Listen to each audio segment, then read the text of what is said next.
everyone, it's Amy from the Cactus Atlas. Today we're sharing our first visit to Carlsbad Caverns, and wow, let me tell you, this one's really something. So grab yourself a snack and come 750 feet underground with us as we explore this amazing cave.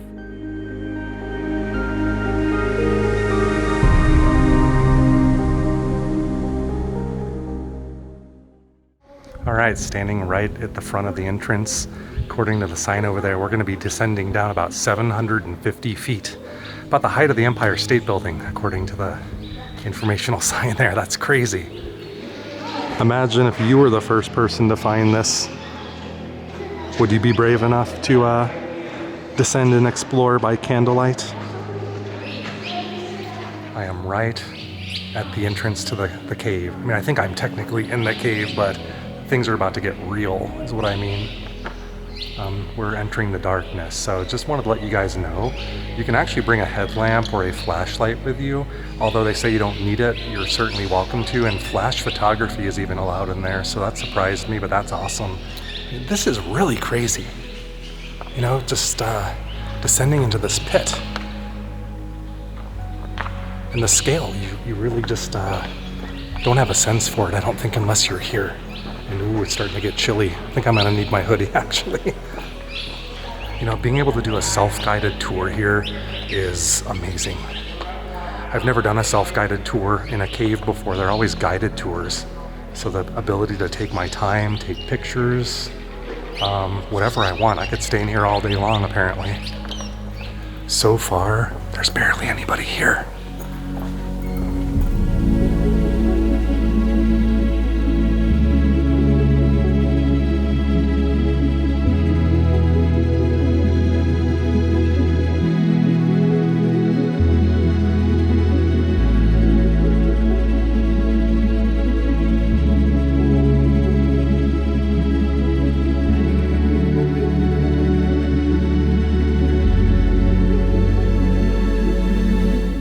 At the age of 16 years, Jim White would discover Carlsbad Caverns for himself for the first time. After seeing a plume of bats emerge from the cavern's entrance, he would return the next day with a rope, some wire, a hatchet, and a homemade lantern, and set out to begin exploration. A 3-day exploration followed, where Jim and a friend would continue into the cavern, exploring what is essentially today's paved trail. The two boys discovered what is today referred to as the Big Room, the Queen's Chambers, and the King's Palace, with only a string guiding them back to the surface. So you're going to want to be sure to make a reservation for a ticket, because when I was driving in, they had a sign up saying that they're all sold out. And if you go to the recreation.gov site, you will see that they do sell out. I've been seeing it about a week and a half in advance, so you can get one, but you don't want to wait till the last minute. I have a feeling this is the last natural light we're going to be seeing for a while, and the entrance is right up there. This is huge. That's the thing I just can't get over, is how big this is. It just opened up immediately. I think this is gonna be the best cave I've ever explored.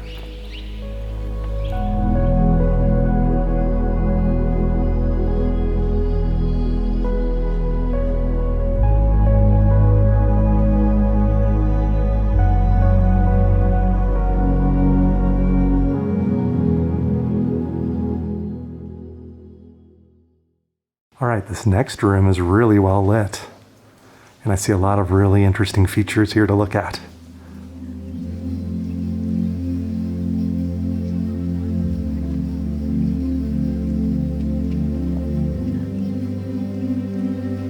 So Jim White, the original explorer of this cave, dubbed this feature here the Devil's Spring.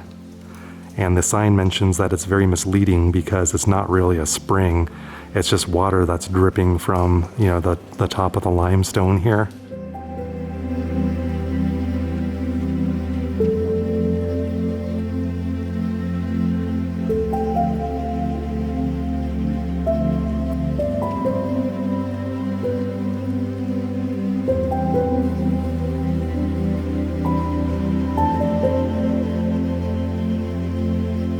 Wow, look at all this stuff. Over the millions of years, I'm sure, for this to form.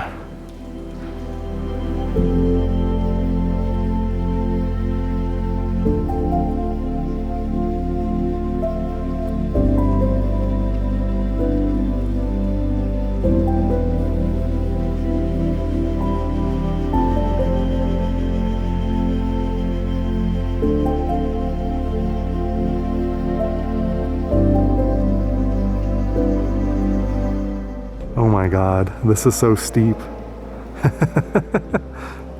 Wowzers. This is another named feature known as the whale's mouth. I'm assuming just because of all the, I guess what would be the whale's teeth, right? Is that what they're called? I think this is another thing that Jim White named. All right, we're nearing the bottom of this descent now. It's possible we're gonna keep going down even after this. But at some point we gotta hit rock bottom. I think I once heard a celebrity, many, many years ago, I forget the person who said it, but the quote was something like, "This is the Grand Canyon underneath the earth." And I can understand why, just the scale, the height of that ceiling all the way down. This general area is known as the Devil's Den, with that really large cavernous room into this kind of hallway here. Almost perfect quiet. You don't hear the echoes of the people talking in that large room anymore, even though they're not far behind me. And yeah, all the last footsteps I heard have disappeared. This here I think is known as the balloon room. And it is huge. That ceiling is so high up there. Wow.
So we're about to descend again. I mean, we came from way up there, and now we're going way down there next.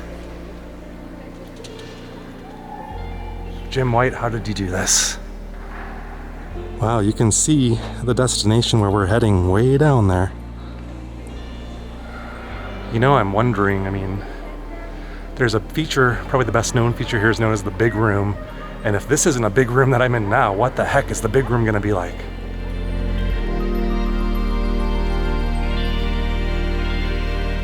This gigantic rock behind me is known as Iceberg Rock. Actually fell from the ceiling. They say that it's very unlikely though that we will encounter more pieces of rock falling from the ceiling. It is part of the natural formation, the natural process of caves, but over time I think it stabilizes, so hopefully something that big doesn't fall on my head today. The sign here says this is the Green Lake Room. So I guess the big room is still a ways off.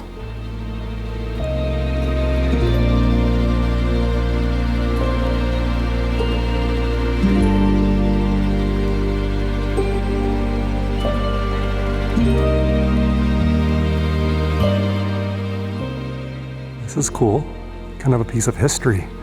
That was the original entrance between the 1930s and the 1950s, where guests would walk down here and then back up. It says they put the first elevators in 1932. Pretty cool. This stuff behind me is known as sponge work or boneyard. It's thought to form in caves that form sulfuric acid. I mean, this just keeps going and going and going. There's no end in sight. And that's good, because I'm loving this.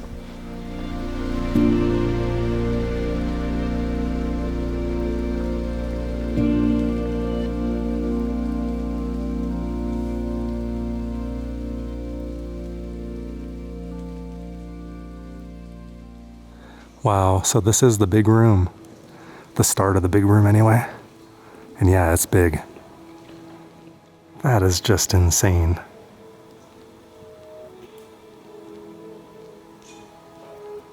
This is nuts.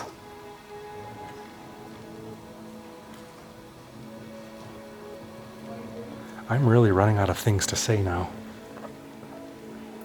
This is unreal. This is absolutely unreal.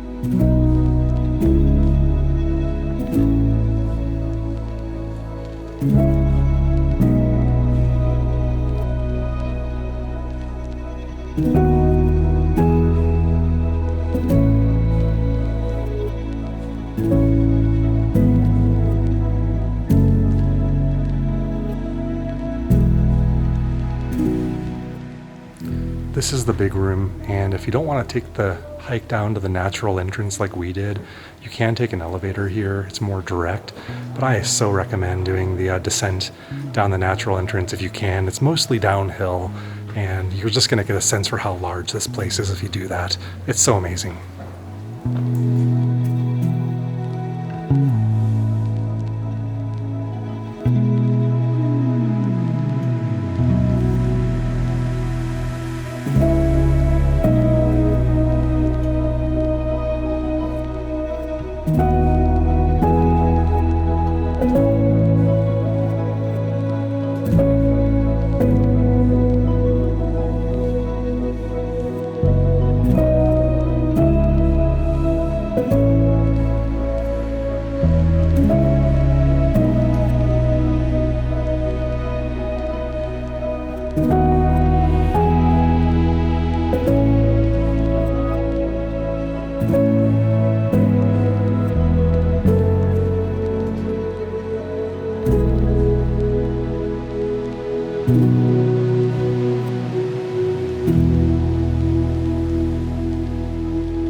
This area right here behind me is known as Fairyland.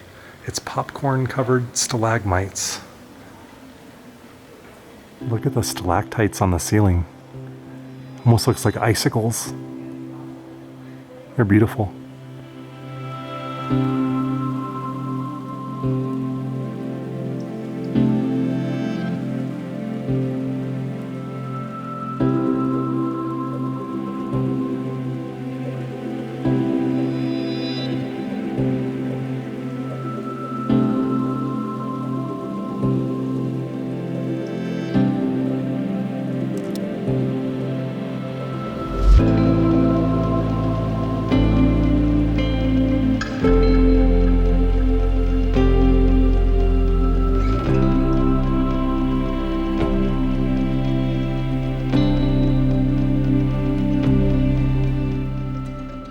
Apparently, according to the sign, that is Jim White's original ladder. You can see how he fashioned it. And the sign challenges you to think, what would it be like descending down this ladder like this into this dark abyss, this dark pit? Wow, look at these stalactites.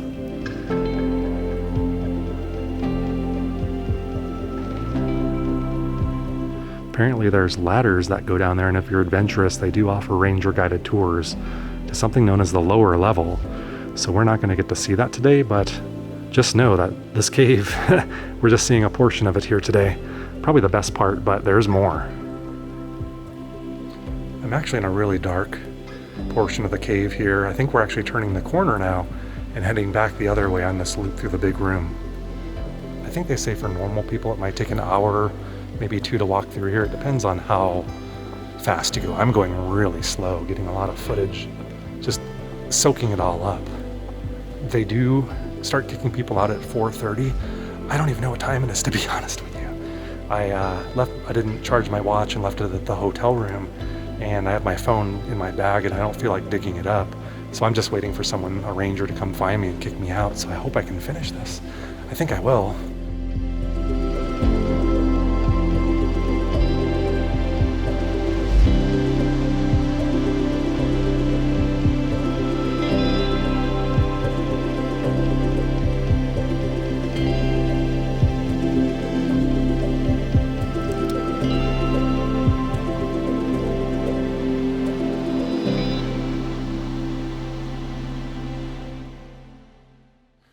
I have to say this experience so far has to rank it one of the best ones of my life. I can't really say if this is the best thing I've done, but it might be. And the fact that I'm alone in here, yeah, this is just jaw-dropping. It's also maybe the only place on Earth here where there's not a Starbucks. It's only a matter of time. These reflections in the water here are just immaculate. If you're patient, you can see little drops of water and ripples forming in the pool. Look at that. That is just beautiful. Look at that. Not a single person. Just me and dripping water.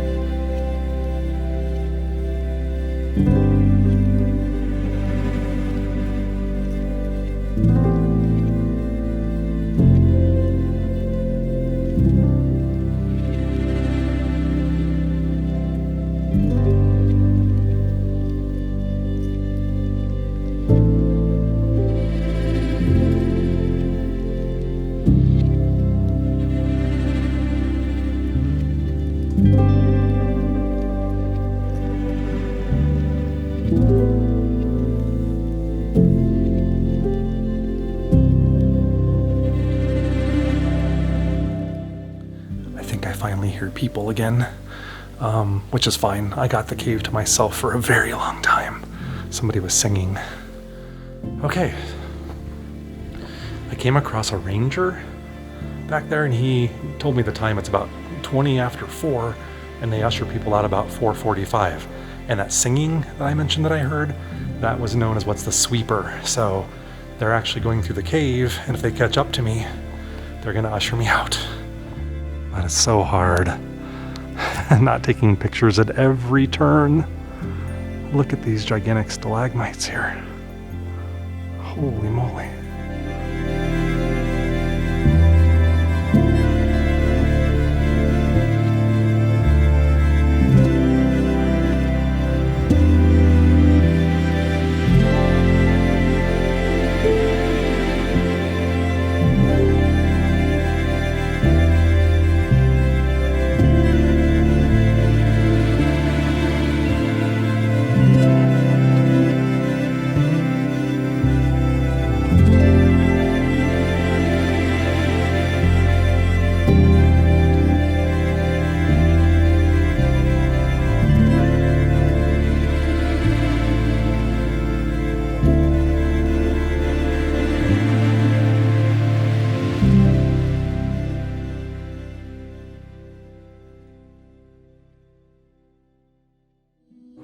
So unfortunately I have to resurface at this point. As much as I don't want to go, I have to. But let's just jump on the elevator and do it. All right, we're taking an elevator out of a cave. Going up. Oh my gosh, so basically I started at 12:30. I think pretty close to 12:30, and it's probably 4:30, 4:45 now. So I was down here easily for 4 hours. It went by so fast. And I felt like I actually paced it perfectly. The sweeper just walked by. I think he's looking for me. He's turning off lights now. But the sweeper never caught up to me, and I was able to take pictures and pretty much maintain my pace to the end. So I think I was pretty much done at the point that I spoke about that earlier. But man, Oh, that's cool. It tells you how many feet the elevator is away. I didn't catch it to the very end. We're at 750 feet below the Earth, and it took the elevator a long time to get down here. All right, so let's see here. I guess VR, virtual reality, here we come. All right, I'm back at the surface. I've exited the caverns, back in the really hot Chihuahuan Desert. I am at a loss for words, total loss for words. All I think I can say at this point while I digest what I just experienced is this is probably in my top 2 or 3 life experiences easily. It's hard to pick a favorite. Been to some really cool places, but this was unlike anything I've ever done. You have to come check this out if you ever get a chance. Make it happen.